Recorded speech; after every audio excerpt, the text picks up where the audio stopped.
to the LGBT Center's and QCC's new pop-up gallery.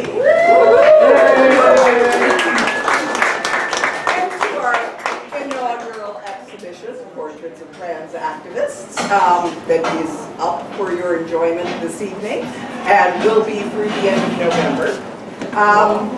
I just want to say a little bit, if you've been in the cafe space before and you know what this was like, I can tell you that through the industrious hard work of Rudy Lemke, Ed Khan, John Payne, me, and God bless her, Carla Hargrave from Brava, who came and slammed all of this stuff into place.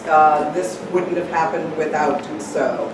And I do want to give a big thank you to the community center, who, when I said, well, we're thinking of making a pop-up gallery out of the cafe, what do you think? They went, okay, sure. And they've been a really great help to QCC for the entire time that they've been around, so I want to thank them as well. We have a really spectacular crew for you to be listening to this evening, and some fabulous art and stories to see and read. So I'm going to introduce the man who made the email connection, how many months ago? 6 months ago, said, hey, would you guys like to host? And here we are now, 6 months later. Ed McCann is the chair of the Sexuality and Sociology department at the University of, oh wait a minute. San Francisco State University. The city's university. Yes. Yeah. And he's also the author of the book Art and Social Movements, Cultural Politics in Mexico and Aztlan. And he is responsible for gathering us all here.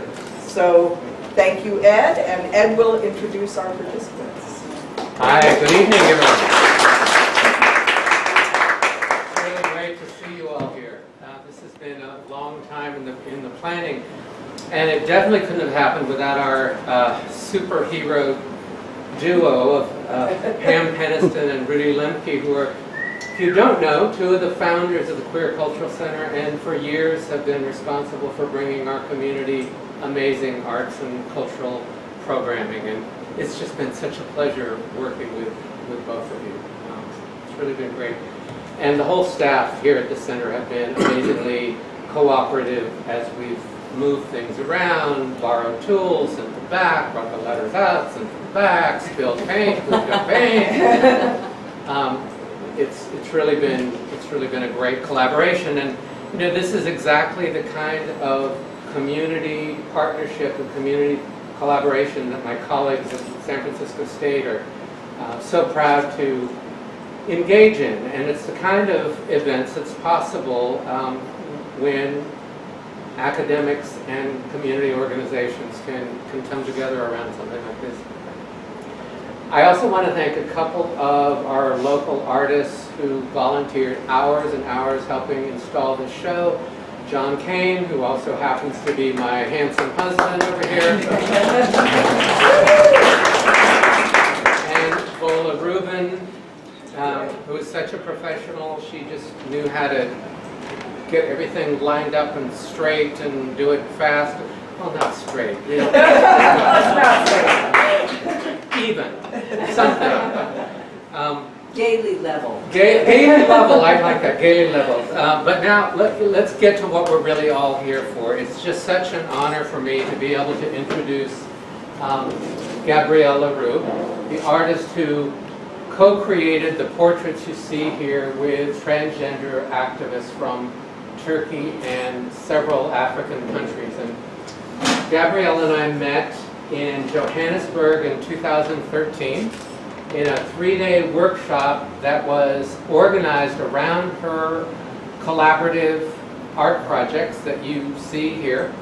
And her work had inspired this international, transnational internet conversation with a good friend and colleague of ours in Mexico City, Avea Mi Ortega, and the two of them hatched this planned to organize a 3-day workshop in Johannesburg that would bring together artists, activists, and academics from the Global South who were working on issues of gender and sexuality. More specifically, people who were committed to using art activism as a way of changing our understanding, deepening our understanding of gender and sexuality, pushing us to understand this social human phenomenon beyond the sort of conventional binaries that have been imposed on us by Western thinking and Western practices.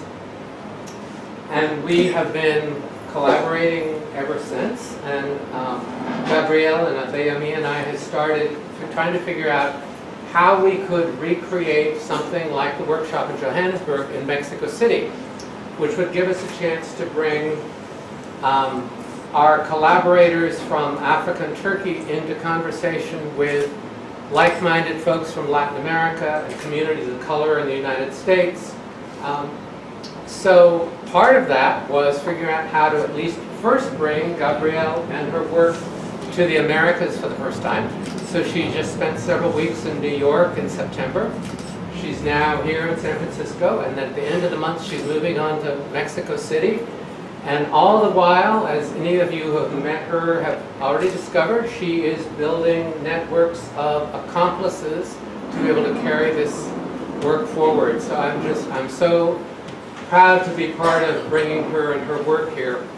And tonight we're especially lucky that we have joining Gabrielle on the program two amazing women, Christinah Mavuma and Grace Lawrence. And Christinah is from Botswana. She describes herself as a proud and open transgender woman and human rights activist who works with the Rainbow Identity Association of Botswana, fighting for the rights of LGBTQI people in Botswana and other neighboring countries who demand equal justice and social justice in Africa.